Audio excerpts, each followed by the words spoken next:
Hi, I'm Cameron. I'm an adventurer, filmmaker and photographer from the north of England, and I'm currently here at 78 degrees north in Svalbard, which is about 1,300 kilometers away from the North Pole. And I'm here on a bit of a different type of adventure. 2023 marks my 40th year, so I've come along with my parents to celebrate the occasion, and we'll be doing a few trips together. I'll also be getting out myself and doing a bit more exploring in this really stunning, beautiful, remote, harsh wilderness about as far north as you can get.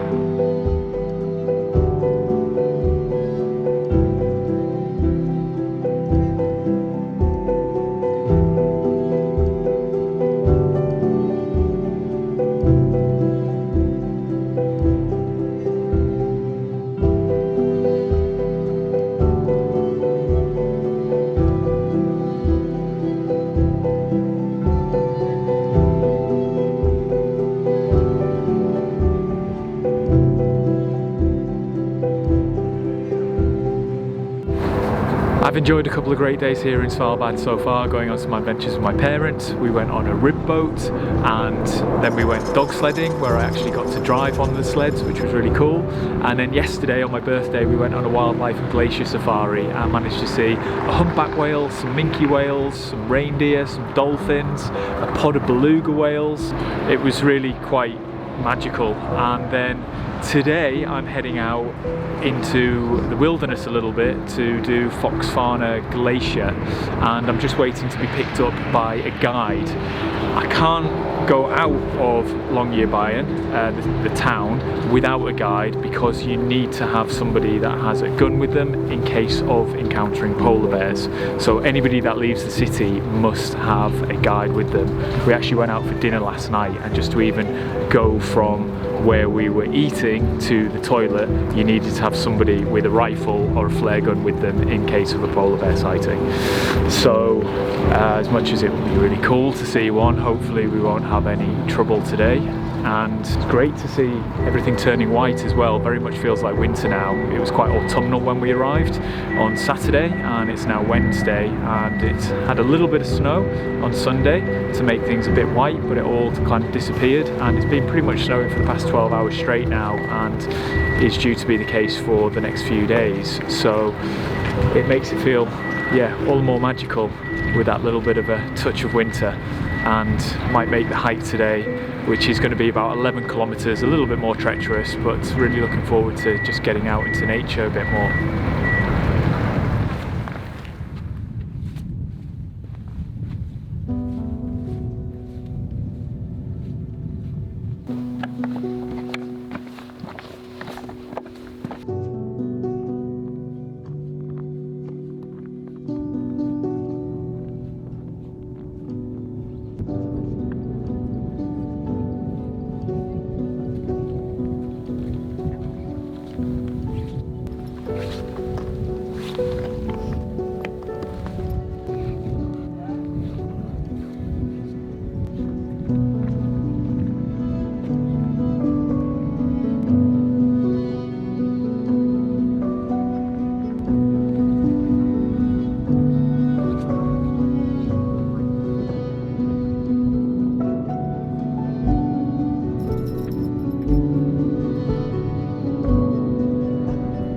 Just arrived at Foxfonna, about 4 hours into the hike and about 8 kilometers of distance covered.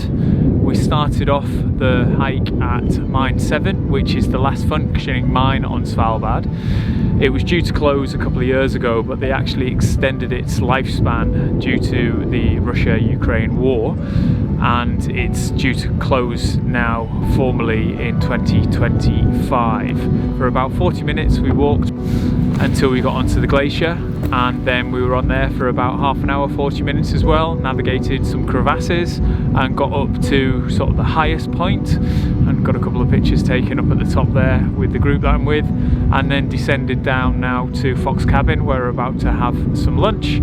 It was great being up there and seeing some reindeers. We saw the footprints, and then we saw a mother and her calf up on the top, and we've seen a few footprints for the ptarmigan as well, although we haven't seen them, and yet to see an Arctic fox. And it's the Arctic fox that's the glacier, Foxfonna Glacier, is named after, but pretty difficult to see. I think at this time of the year the colours of their coats are just turning from the summer coat, which is more brown greyish colour, into the white winter coat. With so much snow up there, it's yeah, pretty hard to spot them, but I'm sure that they were watching us. An hour or so to go from here, and then we'll get picked up and head back to Green Dog, and hopefully I'll get to see some of the puppies again that we managed to see the other day when we had our dog sled tour.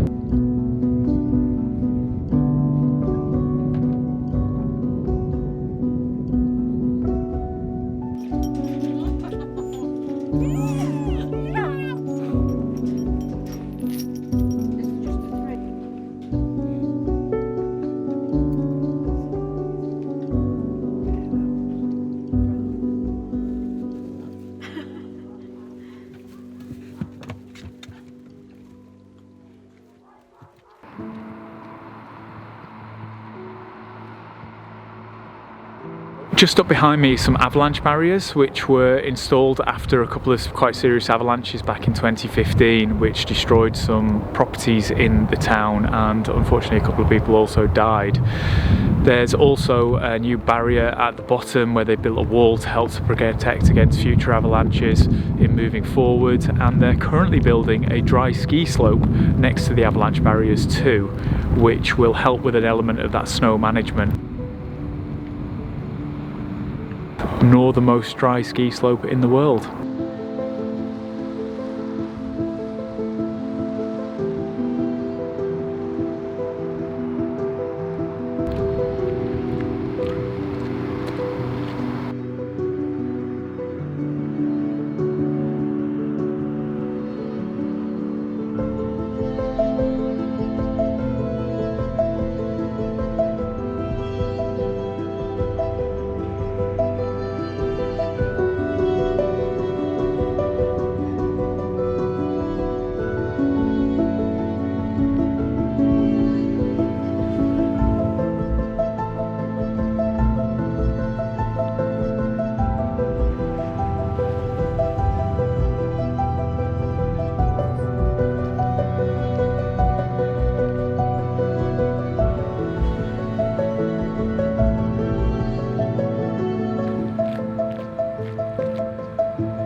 So a practice that's remained in place here is taking off shoes before entering a building.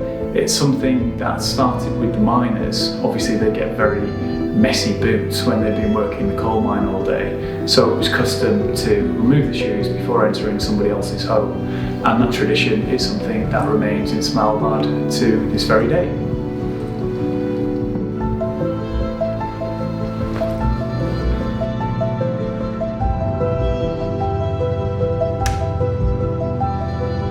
Personally, I'm very drawn towards these cold, harsh, remote Arctic environments, and Svalbard's been amazing.